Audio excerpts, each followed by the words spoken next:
Attendees are in listen-only mode. Hey everyone, how are you?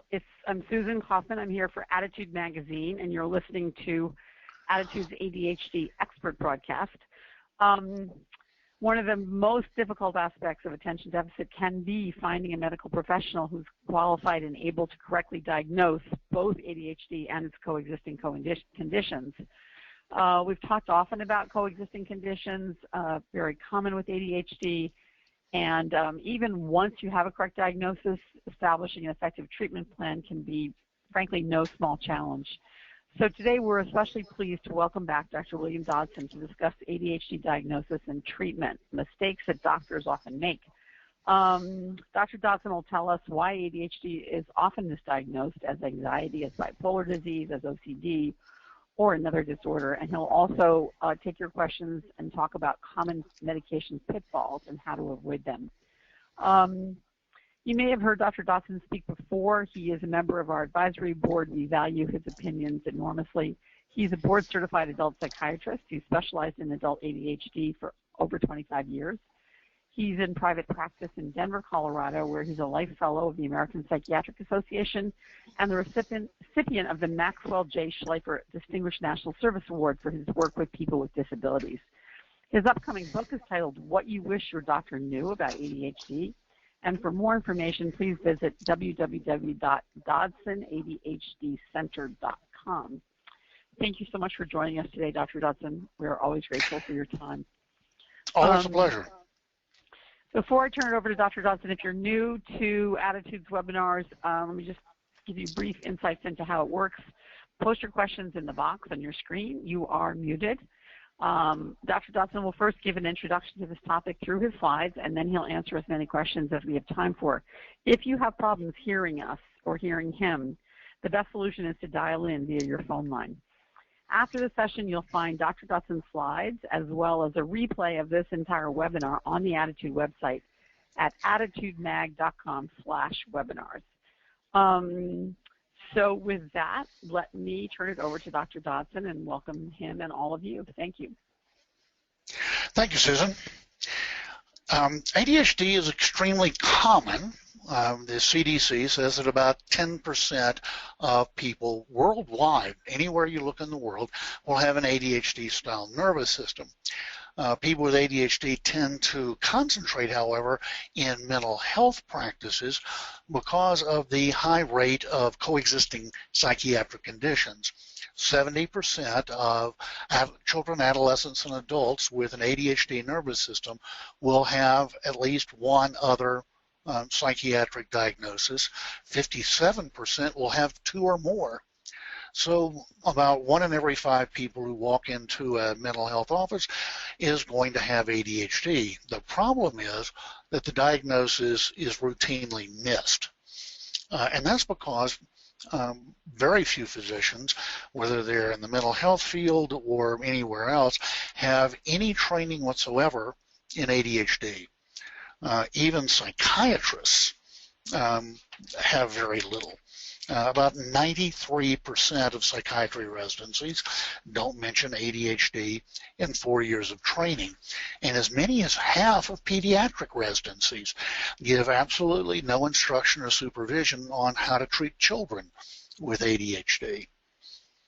You can also see this in the National Comorbidity Survey Replication.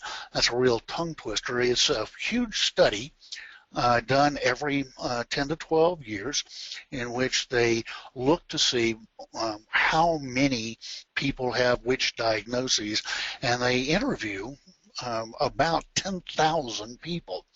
And this last time it was repeated, they included ADHD for the very first time.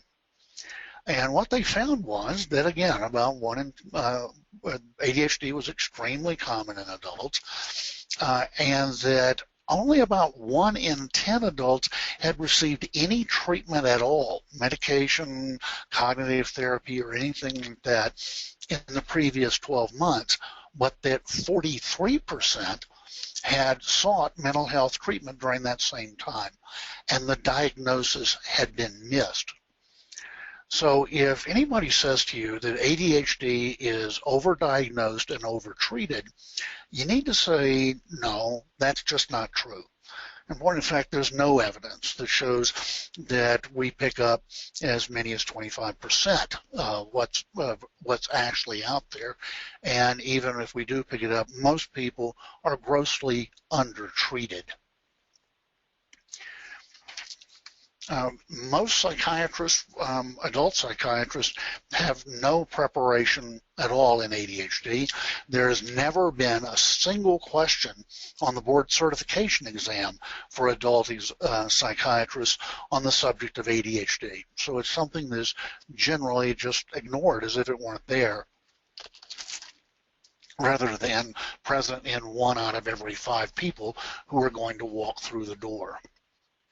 So let's talk briefly about the most common diagnostic mistakes that physicians make, whether they're psychiatrists or general practitioners or PhDs. The biggest one is the doctor never even thinks of ADHD. It never comes on the radar screen. It is very rare that I see a patient who was diagnosed by a medical professional. Almost always the diagnosis is a self-made diagnosis by the patient.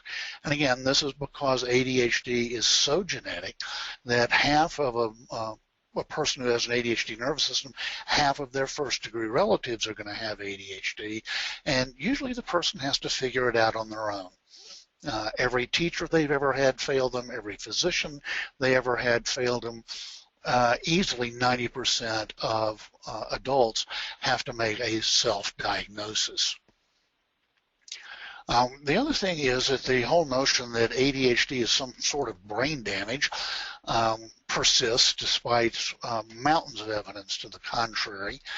And so a lot of physicians think that anybody who has succeeded either academically or occupationally couldn't possibly have ADHD.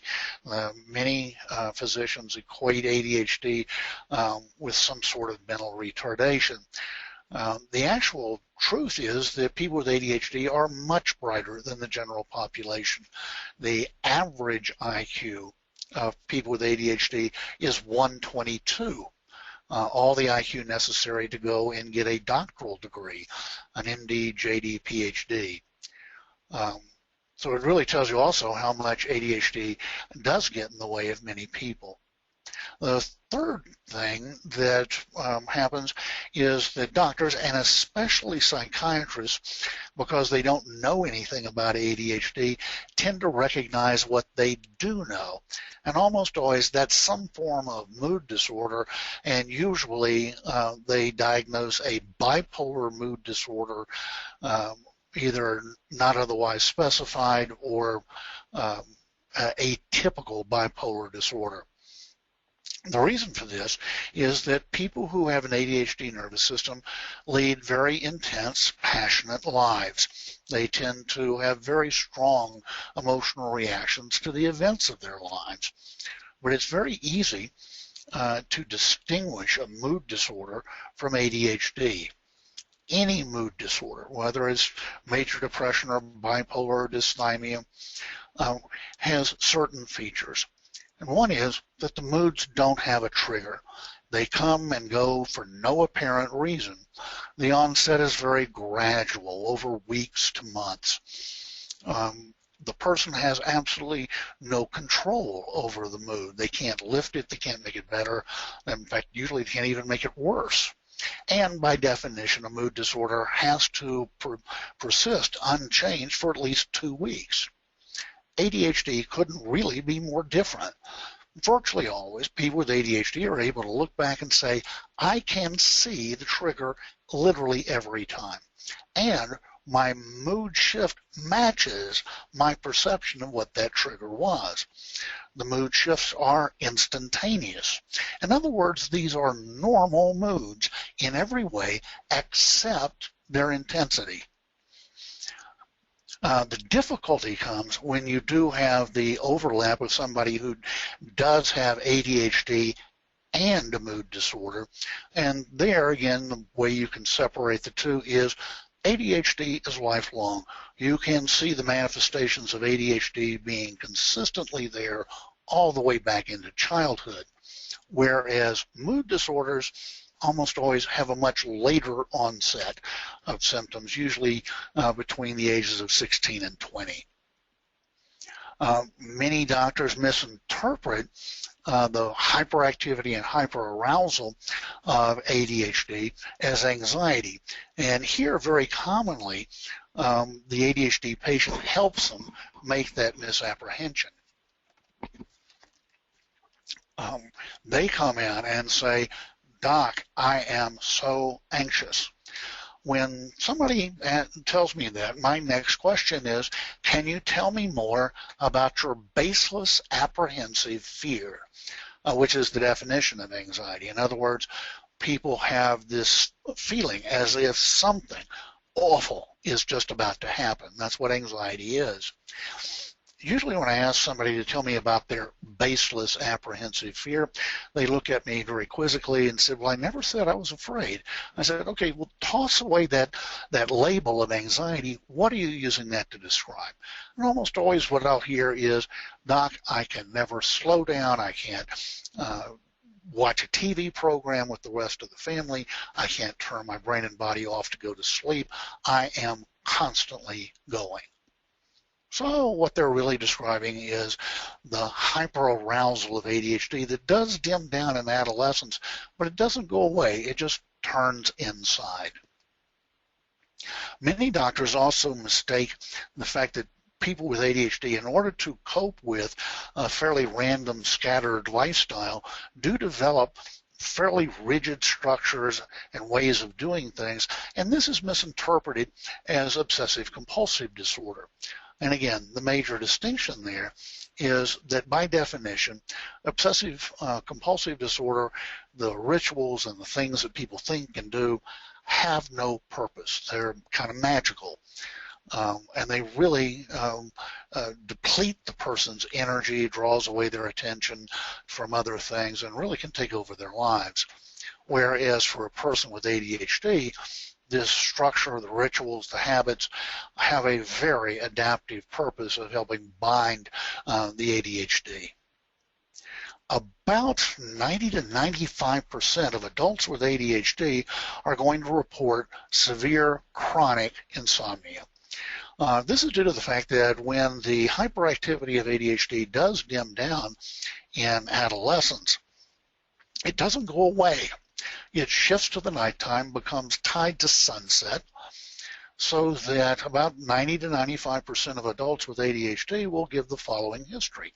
They'll say, "Doc, I'm a night owl. I've always been a night owl. When the sun goes down, everybody else is getting quiet and ready for bed. I get a burst of energy." And that burst of energy is the hyperarousal of ADHD suddenly coming back. And most people with ADHD find that they physically toss, turn, can't get comfortable, and their thoughts bounce from one concern and worry to another. The average length of time is more than 2 hours every night. Unfortunately, many people will tell the doc or the psychiatrist, "My thoughts race at night and keep me awake." And on that use of the word race rather than bounce or jump, get put on lithium as if they were in a mania. Once doctors finally do make the diagnosis, and usually it's the patient telling them the diagnosis, they still have trouble with treatment. Most doctors think that the medications used for ADHD are the treatments of last resort when everything else has failed. And that indeed is part of the problem, is that as we stand right now, nothing but the medications have shown consistent, lasting benefits. All of the behavior modifications and cognitive behavioral things and stuff like that, diet manipulations, megavitamins and stuff like that, haven't shown that they have lasting benefit. So all of the standards of care list the ADHD stimulant medications as the first-line treatment of choice for ADHD unless there is some compelling reason not to use them. The second biggest problem is that while they theoretically know they can prescribe, the doctor keeps waiting and waiting in hopes that somehow ADHD is just going to go away on its own. The hope is, well, he'll just outgrow it. This was indeed encouraged, again, because when hyperactivity did dim down in adolescence, doctors did hope that, well, he's no longer hyperactive, he was just immature and grew out of it. In point of fact, ADHD is now well known to be both genetic and neurological. And since no genetic disorder goes away with age, and no neurological disorder goes away with age, it is somewhat silly to think that people with ADHD will somehow grow out of their ADHD. I've never, in 40 years of practice, had a single person say, gee, I'm glad I waited that extra decade. Instead, what I hear almost universally is a profound regret that I didn't do this years ago. Once a doc finally does decide to try medication, one of the biggest problems, one of the most common problems, is that they try one medication, and if that doesn't work, that's the end of it. They never try another one. We have, at the last count, 26 first-line stimulant medications that are FDA approved for the treatment of ADHD. But all 26 of those products are just different ways of delivering only 2 molecules. There's the methylphenidate group, of which Ritalin is the one that most people recognize the name of, but that's Concerta, Focalin, Metadate, all of those. There's the amphetamine group, which is Adderall, Vyvanse, Dexedrine, all of those. Everybody seems to have a very clear preference for one over the other, but nothing predicts that in advance, and it doesn't run in families. If you had 100 people with ADHD and you started them on whichever stimulant you were feeling lucky with that day, 70% of them are going to have a very robust response to that medication. That means that 30% will try that medication and not get any benefits at all. They'll only see side effects. When both methylphenidate and amphetamine are tried, 88% of people get that, oh, wow, where have you been all my life type response. But again, that still leaves 12% of people who have tried both amphetamine and methylphenidate and still do not get a robust response or only get side effects. So the whole process is one of trying to optimize medication. And I give everyone a trial on both amphetamine and methylphenidate, because even if I get a good response with the first one I try, for all I know, I might get a great response with the second one. These are medications that a person potentially can take all day, every day, for the rest of their lives.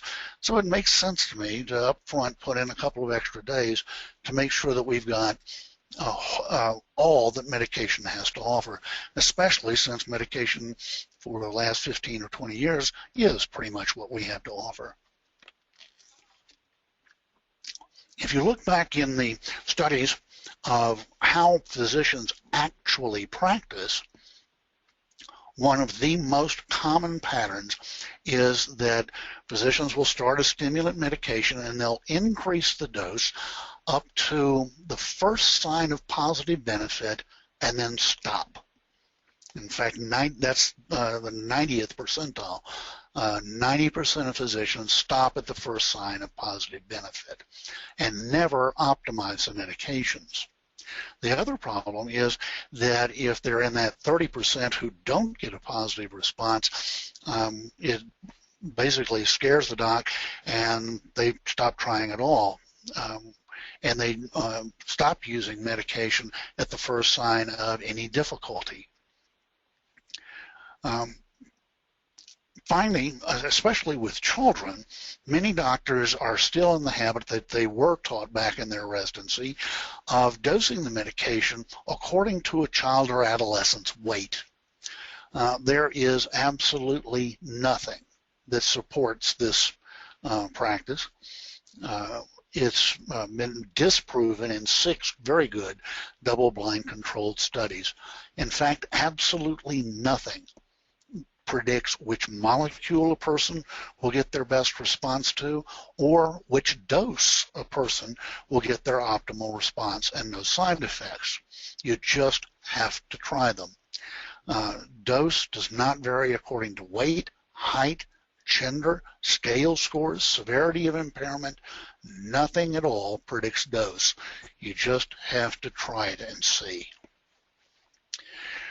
So, with those opening remarks, I will open it up. And Susan, I hear you already have a whole bunch of questions waiting.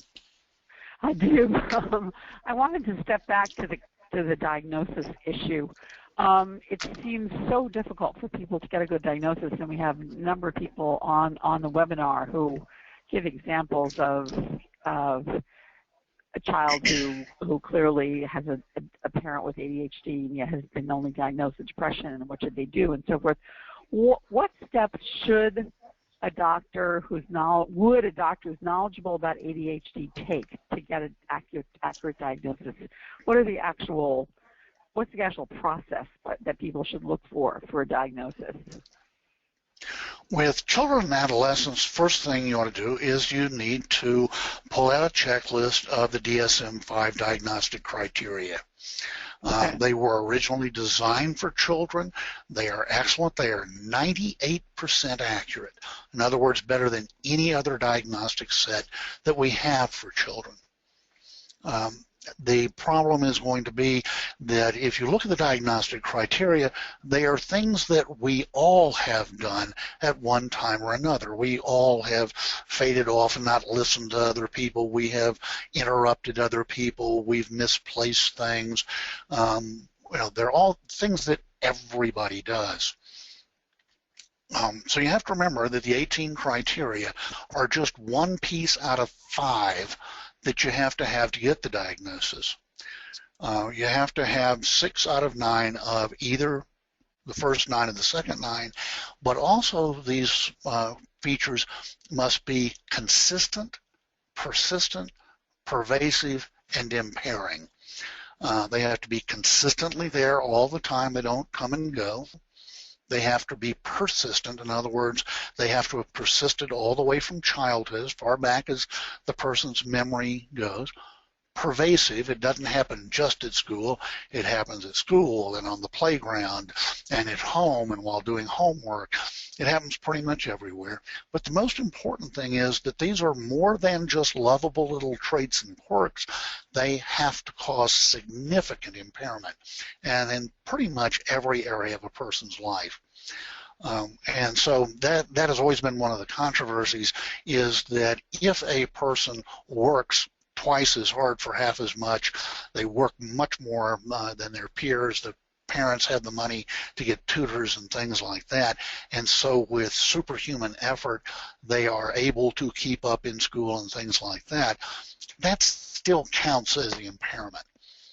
You're able to compensate for it, you're able to find adaptations, but it's still something that needs to be treated.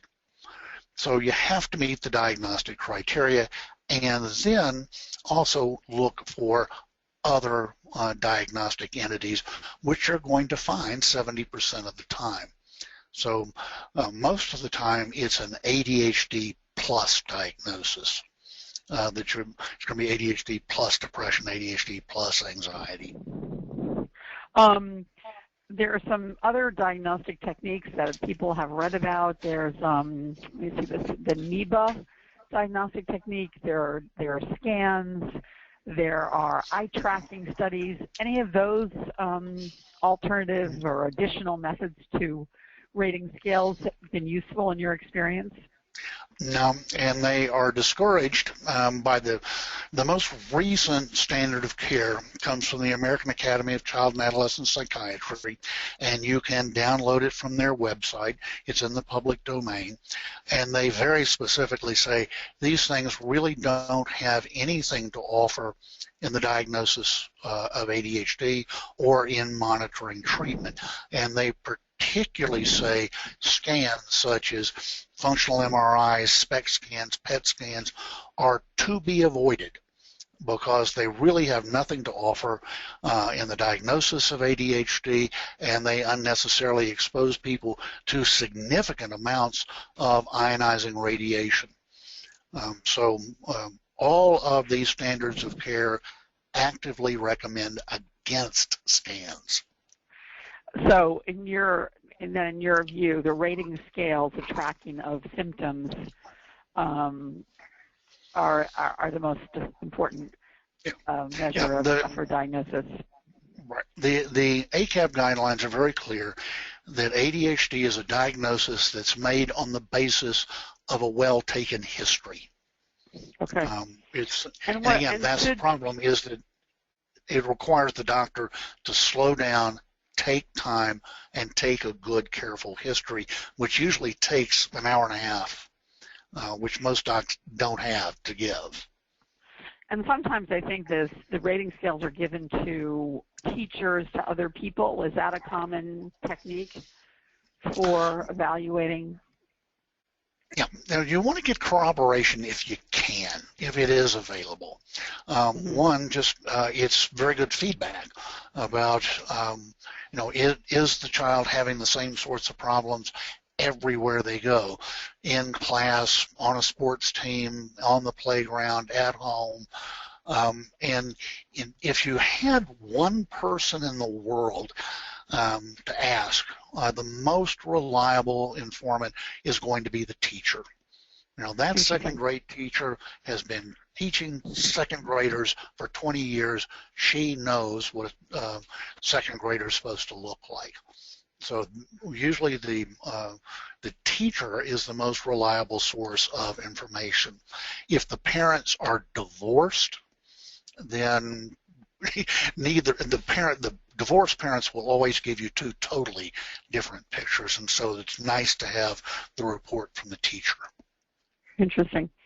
I mean, I think one of the problems that we hear frequently, and there have been some posts to this effect, is that where one parent just chooses not to believe in ADHD, they're looking for some compelling diagnosis. I mean, there's no blood test. There's no, there's something to say to that parent, yes, this is definitely ADHD.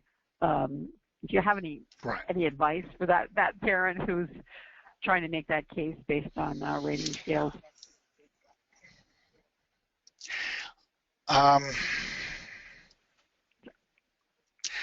No, because it's not something that is usually available to rationality.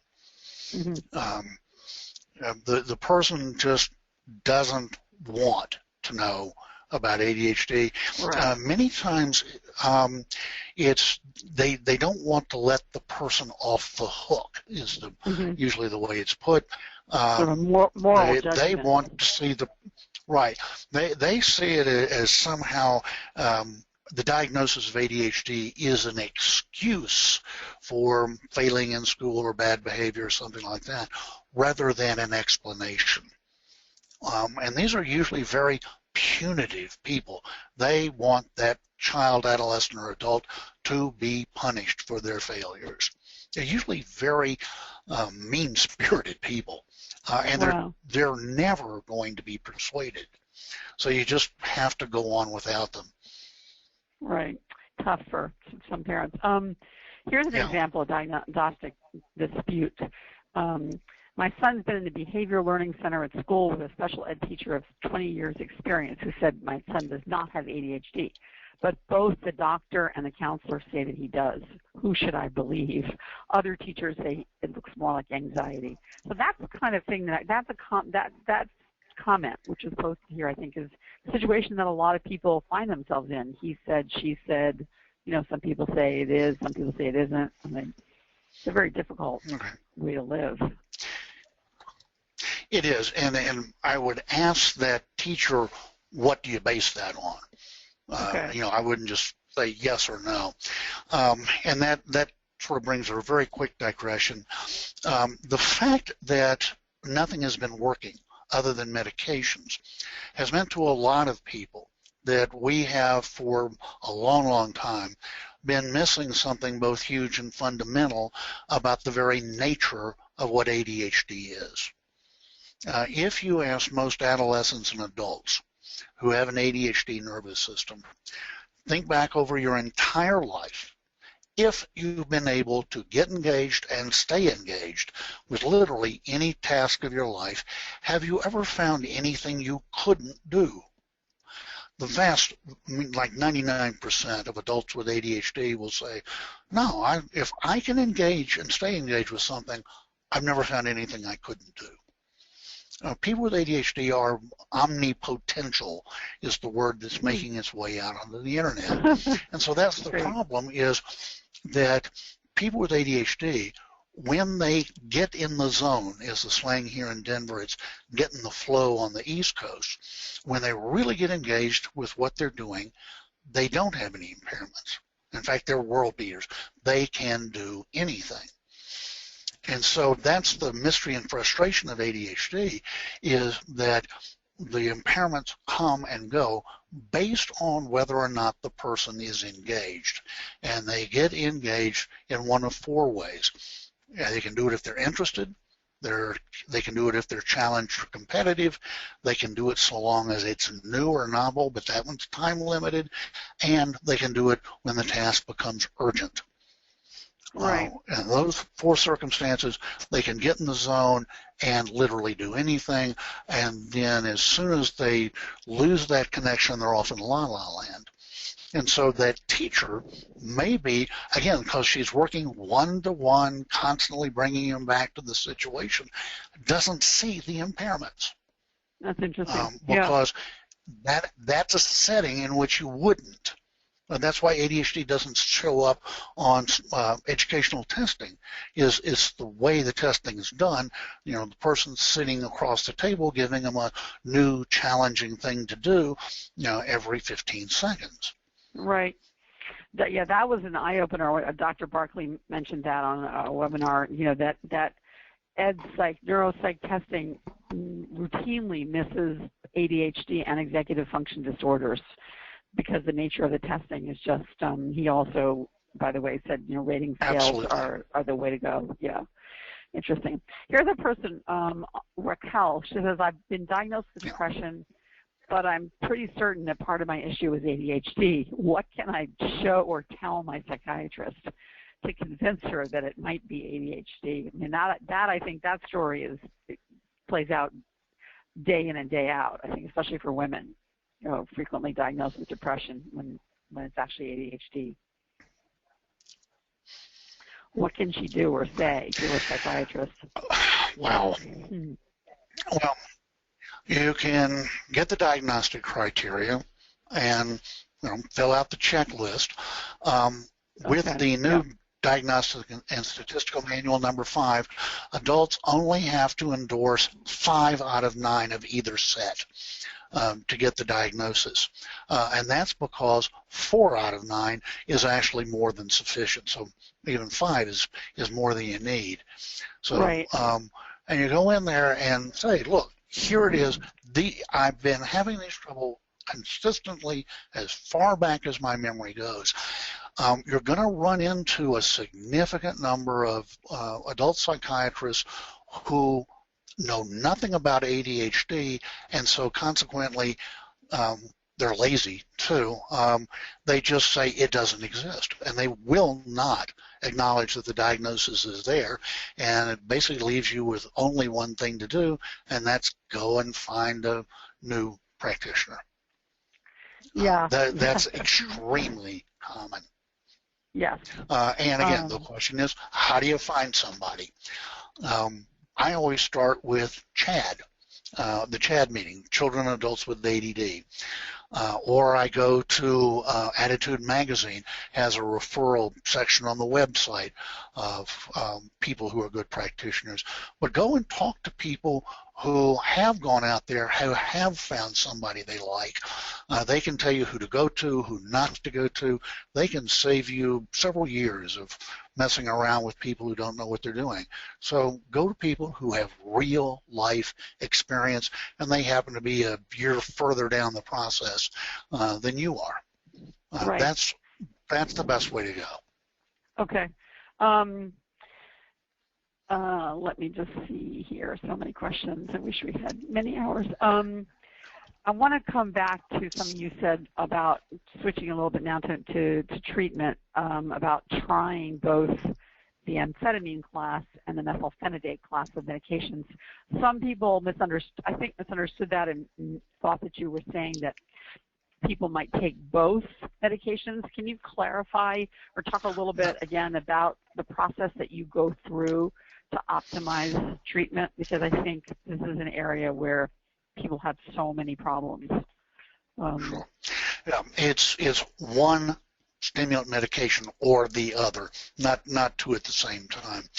Unfortunately, there's no universally accepted methodology for choosing a medication, fine-tuning it, and handling any side effects. So this is just what I personally use in my own practice. I use a target symptom approach. I list with the patient basically the things that brought them here in the first place. What are the things about their ADHD that they would like to get rid of that causes them impairment every day? And so it's going to be things like procrastination, not being able to get started on important tasks, easy distractibility, mind wandering, daydreaming, the inability to finish projects that you've started, the inability to read, that your eyes go over the page and nothing sticks. The inability to relax, to slow down, being impatient, easily frustrated. Again, it's whatever it is for that unique individual. Those are the target symptoms. And then I start people on the most reliable delivery system that their skinflint and medical insurance will provide. I don't use immediate release stimulants anymore if I can possibly get away with it. And we start at the very lowest dose. And so say if it was Vyvanse, we'd start at 20 milligrams. And again, what you see at 1 hour is everything it's ever going to do. These medications are completely effective in an hour. So you can, with adults, you can change the dose every day. So the first day is 20 milligrams, the next day is 30, the next day is 40. And what I want to know is how long is the dose lasting and how well is it managing the target symptoms that that person has. So you can just keep on increasing the dose so long as each time when you do increase it, all you're seeing is improvement and no side effects. So as long as things are just getting better and better, you can keep raising the dose. But at some point, you're going to raise the dose and go, I didn't see further improvement today. This dose and yesterday's dose seem exactly the same to me. At that point, yesterday's lower dose is the lowest dose that gives the maximum benefit and no side effects. And if you're over the age of 16, that's your dose for the rest of your life. Tolerance doesn't develop, except in exceedingly rare cases, to the benefit, the ADHD benefits of these medications. Then I will stop that one and I will go to the other medication and give that a try. And usually patients are very clear about which one they like best. So the old axiom is that the patient chooses the molecule and the doctor chooses the delivery system. Interesting. By delivery system, you mean the time release mechanism. Oh, I see. Okay, the time release medication. How often then should someone who's starting on an ADHD medication, whether a child or adult, plan to see their physician? And do you think that physicians are willing and able to to manage this kind of daily change? I mean, I'm imagining that most are not. Again, it depends on the age of the identified patient. Most people up to age 14 have a real hard time with self-appraisal. They really have a hard time being able to tell people what the medication's doing for them, to them, what the side effects are. So usually all that the mom is aware of is when a side effect occurs.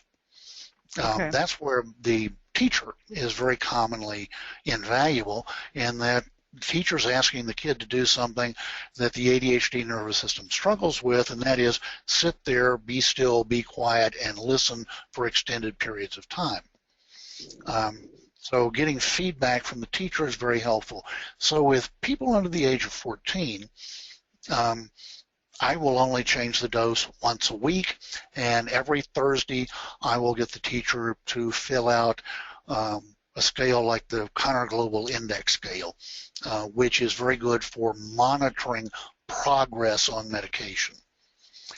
With adults who are fairly able to look and see how they're doing, they have a spouse or a significant other who can also give them feedback. For those people, I change the dose every day, just boom, boom, boom. And we can do both medication trials in 2 weeks. So again, it depends entirely upon the age of the person and Okay. that ability for self-appraisal. Got it. There is a new blood test apparently that helps, a search that helps determine what medication is right for you. Have you had experience with that or a point of view on that? I personally think that's a lot of nonsense. Tone it down. I do not use them. I don't think there's any science to support it. It's the ability to very quickly and easily count these actual genes. Is when they make that leap that the genes that they've counted can actually predict response to medication. I have never found that to be true. I don't think the science is there, and I do not do gene testing. Okay. Do you, a number of parents on the webinar say their child is on medication, but they have no other help with the other kinds of issues that are still on the table, organization, some of the executive function things. Is there, in your view, should behavior modification or other therapeutic help be given to people, either adults or children, who are on ADHD medication? Yes. Again, when I said earlier that nothing but medication was working, it was for the ADHD, for those core symptoms of ADHD. Cognitive behavioral therapy and all that stuff really doesn't affect the core ADHD. That does not mean that it won't be helpful for the unique individual. It's just going to be what in the field we call non-specific benefits. And that means that anybody's going to do better in a structured, predictable, safe environment than they are in one that's not predictable, chaotic, topsy-turvy, unprotected, etc. So for kids with ADHD, the more routines you can give them, the more skills you can give them, the better. The problem is that most of the techniques that are offered are ones that work very well for people who don't have ADHD, people who are referred to as being neurotypical. Mm-hmm. The other 90% of human beings out there organize themselves, motivate themselves by completely other factors. They do so because the task is important, because there's a reward for doing it, or there's a consequence that they don't do, if they don't do it. If you talk to an adult with ADHD and you ask them, look back over your entire life, can you remember even one time in which the importance of the task all by itself ever once helped you? People with ADHD will get a big laugh and say, no, are you kidding? Not once. To me, the importance of the task is nothing but a nag. I know what's important. I like rewards, but I've never been able to do it. Right. Yeah, it's meaningless because it doesn't lead to my getting engaged. So if you look at most of the techniques and principles that people are offered, almost always they are things that work real well for people who don't have ADHD. For instance, I found only one organizational book, and I went through more than 40, that actually has a chance of working for people with ADHD. It's Susan Pinsky's book on organizing solutions. Wonderful. Susan Pinsky is a great resource for people with ADHD. Yeah. And I also think Kathleen Nadeau's ADHD-friendly organization, some of her techniques. But I agree, the vast majority of the organizing principles just don't work for someone with ADHD. Yeah, because you do it once, you can't do it again, right? Yeah. The thing is that most organizational systems are based on two things that people with ADHD nervous systems don't do well, and that's importance, which they don't do at all, and time. Now, most people with ADHD have a terrible sense of time, and organizational systems like Franklin Covey decide what's really important and stay focused on what's really important. I mean, that's just, it's a recipe for instant disaster. What about neurofeedback? There is some evidence recently, I think, that there are some programs. We just had a speaker who's been doing research in Boston Floating Hospital, and is a real believer. Now, the definition of neurofeedback that she uses is quite rigorous, 3 times a week, at least 40 weeks, and only certain methods of neurofeedback. She's not talking about just general brain training, but she's got a specific kind of neurofeedback in mind. Are you in agreement? Are you still a wait and see on that, or what's your feeling? It's a big commitment for families, and they really would like to know, if there's evidence that it's worth that kind of a commitment. Yeah, I am not familiar with this particular person and technique that you just mentioned, but in general, the sort of standard textbook that's a review of what is known about ADHD is a book that was put together by Peter Jensen. It's called ADHD State of the Science Best Practices, and in there is a chapter on what they call alternative treatments. And really, by virtue of being in Chapter 13, alternative treatments, it means it doesn't work. And so they review all of the literature up until 2012, 35 years of research on neurofeedback retraining, and in 35 years they had never been able to produce a single paper to show that it had any benefit at all. So with that type of track record, I can't recommend to my patients that they do something that can't demonstrate efficacy. So I do not do it. Okay. Okay, let's see. This has come up from a couple of people. We recently had a terrific speaker on sensory integration disorder, and she talked about the overlap in diagnosis and treatment, and she felt fairly strongly that people with sensory integration disorder should not be given stimulant medications. Do you have any comment on that?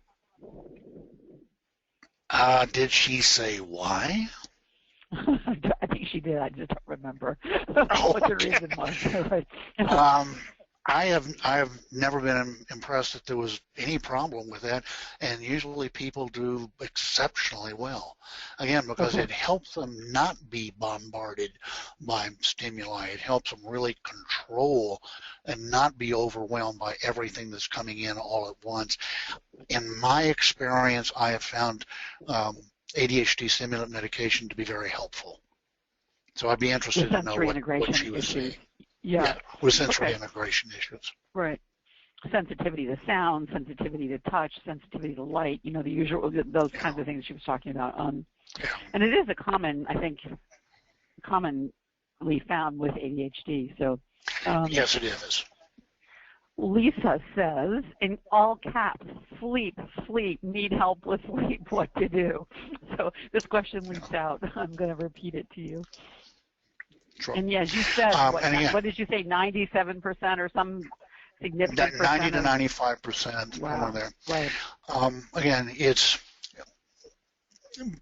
most people, very few doctors, are going to make the connection between insomnia at night and ADHD. For some reason, physicians in particular think of ADHD as being a school problem, a daytime problem, that at 5 o'clock ADHD clocks out and says, see you tomorrow, as if somehow you got a new nervous system for the rest of the day.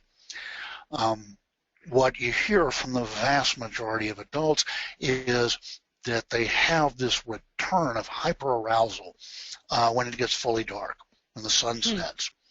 And their thoughts bounce from one concern and worry to another. They physically can't get comfortable. They toss and turn. There's a slightly smaller group where they fall asleep just fine, but an hour and a half later, after that first whim period, then they're up for a couple of hours. And what you're seeing is the hyperactive component of ADHD. It is not consistent through the day. It tends, in adolescents and adults, tends to be concentrated in the early evening. So what you do is you fine-tune the stimulant medication, make sure you've got everything it has to offer, and then on a day when you can, lie down after lunch while you're on the medication and take a nap. Now, most people with ADHD are not nappers. Again, they're too hyper-aroused, but they find that they nap just fine on their stimulant medication because it has that paradoxical calming effect. Then they know that they can take the medication right straight through the day, and it will help them to sleep. Everybody expects, because they're stuck on the notion that these, by happenstance, happen to be mild stimulants, it's going to keep them awake. And so much so that they never actually tested with that nap in the afternoon. Somewhere around 60% of my adolescent and adult patients take a full dose of whatever their medication is at bedtime because they sleep normally, if they do. Okay. Again, if people believe the medication is going to keep them awake, you can bet your bottom dollar they're going to be awake. So they really do need to test it out in the afternoon. Just all I ask is a half an hour, try and take a nap. Again, because most people with ADHD are sleep deprived, right. Most people sleep fine. Linda, who's on the webinar, just wanted to post a comment to Lisa, who asked the question about help with sleep. And she said, please tell Lisa that our daughter had terrible, horrible sleep issues her entire life. We introduced 2 milligrams of melatonin and an hour and a half before bedtime and took away our use of electronics, and it worked amazingly. So there was a suggestion from Linda that may help. A couple of questions that are, again, there's many questions here which I'd love to have time to ask you, but I want to just address some of the concerns of older adults. There are a number of people, and we're seeing this increasingly on the Attitude webinars, people in their 50s and 60s and 70s who are being diagnosed, who are beginning to have treatment, and are oftentimes being told that there's a problem being treated at older ages, or having their physician who doesn't want to prescribe to someone of that age. Do you have any thoughts on that? Better late than never. Again, the ADHD nervous system is the same nervous system throughout the life cycle. One of the problems is that just out of tradition, people stop doing research at 55. There's not a single research ever published in people over the age of 55, but nothing changes. It's still the same condition. They still respond to the same medications at the same dosages. I've got 4 people in my practice who were diagnosed and started medication after they were 80 years of age. Wow. And then the one thing that's different is they go through 3 phases. One is this elation that they finally have an explanation for their lives. It Yeah. all makes sense now. Then they go into about a 5 to 6 week reactive depression of what would my life have been like if I had known this 70 years ago. And It's then very they go difficult to into, accept. Yeah. oh, Right. I mean, it's a real active grieving. And then the vast majority of these folks get extremely energetic. It's what I call the times of wasting response. They say, I so regret having missed out on life up till now. I don't know how much time I've got left, but I'm going to use every second of it. Wow. And off they go. They just take off. It's incredibly gratifying. That's really great. This is someone was asking about her 72-year-old husband. Can he take stimulants if he's on medication for high blood pressure? As long as his blood pressure is under control, there's no problem with that. Again, if you have the right molecule and dose, these medications have no effect on the cardiovascular system. So all you have to do is take a blood pressure before you start the medication, and then take blood pressure readings on each dose as you go up. As long as you're under your optimal dose, your sweet spot, it will have no effect on your cardiovascular system. You go one dose beyond your sweet spot, and the diastolic pressure, the second number in the blood pressure, will pop up 10 to 15 points, and you go, aha, we've gone just a little bit too high, and we lower the dose. Right. Yeah, but as long as cardiovascular disease is handled, you're still good to take the stimulants. Is there any role, in your view, for non-stimulant medications, for the, I guess the Strateras and the other non-stimulant medications that are offered for ADHD or are FDA approved for ADHD? Well, there is one, Stratera. There are two in the pipeline. Stratera works a lot better for children than it does adults. We measure how well some medication or treatment works using a statistical calculation called effect size, and that's exactly what it says. And just about everything in medicine comes in between 0.4, which is barely but consistently detectable, and 1, which is very robust. In children, if you lump together all of the studies of Stratera, they come in at 0.7, right in the middle of the pack. As soon as you get to 17, 18 and older, you lump them all together, and the effect size is 0.44, barely detectable. And Stratera has a fairly heavy side effect burden. So, again, it depends on the person's age, mostly. Okay. Here's a great question from someone. She says, what exactly do the ADHD medications do that addresses the symptoms of ADHD? How do they work? Okay. We know for certain that it has nothing to do with stimulation. When you're at your optimal dose, you should feel calmer. You should not feel stimulated. You should not have insomnia or anything like that. In fact, it's a return to normative levels of functioning and no side effects. Real quickly, because the science gets real hairy in a hurry, they did a study about 20 years ago where they did positron emission tomography scans following methylphenidate and where it went in the brain. With methylphenidate, there's one way in which it's bent in space that has all the benefits. The other way just produces side effects. And so what they found was the beneficial form of methylphenidate got concentrated in only one nucleus of the brain. And it's right at the center of the brain, most inaccessible place on the planet. And it's a structure called the corpus striatum. The striped body is what it means. And your corpus striatum is your executive assistant. What it does in real time is it takes in everything neurologically, everything you see, you hear, everything you think, your emotions, your physical sensations, everything, and in real time assign a significance to it. About 100,000 things a second, and it sends only the one most significant thing up to your cortex for you to think about. Everything else gets handled. So the place to see your corpus striatum at work is when you're driving a car.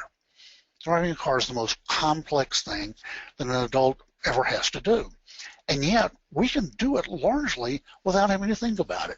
You know, we drive along, sing to the radio, think about what we're going to cook for dinner, because we all know that our corpus striatum is going to keep us and everybody else safe. We've all had the experience of driving along, not really paying attention to what was going on, and suddenly there's something in front of the car. And even before we can really process and figure out what it is, the corpus striatum's already handled it. Slammed on the brakes, swerved to miss them, look in the rearview mirror to make sure we're not pulling in front of a bus, and start to question that person's parentage in the twinkling of an eye. Just boom. So it's sort of a synthesizing area of the brain, or it's a... Right. It's what keeps our thinking from being overwhelmed by 100,000 pieces of sensory information. Okay. So imagine that the corpus striatum is only working 99% as well as it might, and rather than the one most important thing being sent up to the cortex for us to think about, 4 or 5 things get sent up there with no significance assigned. That's how most people... They're all equally important, right? Yeah. Right, or unimportant. That's how people with ADHD nervous systems describe being off medication. I got 4 or 5 thoughts at any one time rumbling around for no apparent reason. The current theory is that just by dumb coincidence, amphetamine and one way of bending methylphenidate in space happen to look like a naturally occurring molecule that's only in that nucleus of the brain that's necessary for membrane stability. Has nothing to do with neurotransmitters or dopamine or anything like that. And it's basically stabilizes the membrane so the corpus striatum can work at 100% rather than 99%. Wow. That's what all of the data currently supports. Is there a book that you would recommend that really explains ADHD at this level? I'm trying to think. I don't know of one. Well, believe me, I wouldn't be spending my weekends trying to get this book ready for publication if I thought somebody else had already done a good job. Yeah, no, it's not out there, is it? I mean, we need to do that. Common question here. We're running out of time, but I just so many good questions. People who are told that they can't be treated for ADHD and anxiety at the same time. Is that your experience? That's not my experience, and it's certainly not what is found in the research literature. All the research literature is on children. There are 5 studies of kids with both ADHD and anxiety disorders, and what they found was that in 80% of children, the anxiety got better. In 10%, there was no difference, and in 10%, it transiently got worse, a day or 2, something like that. Mm-hmm. Again, anxiety and people are stuck on the notion that by happenstance these are stimulants, and so they think it's going to make anxiety worse. What people know, though, is that if you got the right medication and dose, you slow down, you calm down, you relax, and that's why in at least 80% of the cases, the experience of anxiety gets much better. Again, forget that these medications are stimulants. That is not how they work. Okay. Dr. Dodson, thank you so much. I'm just going to read one comment here. This has been so helpful. I wish Dr. Dodson practiced in Rochester, New York, which is where Holly lives. So we wish we could clone him too. Thank you so much. Our next webinar, July 23rd, Parenting Kids with ADHD, Parenting Techniques, Hope and Help for Parents of Atypical Children. So join us on July 23rd and look for Dr. Dodson's, the replay of the webinar at attitudemag.com/webinars along with his slides. There'll also be a podcast up in the iTunes store within a few weeks. It sometimes takes us a while to get them edited. But we thank you so much for such a great common sense and helpful approach to the topic. Thanks, everyone, and goodbye.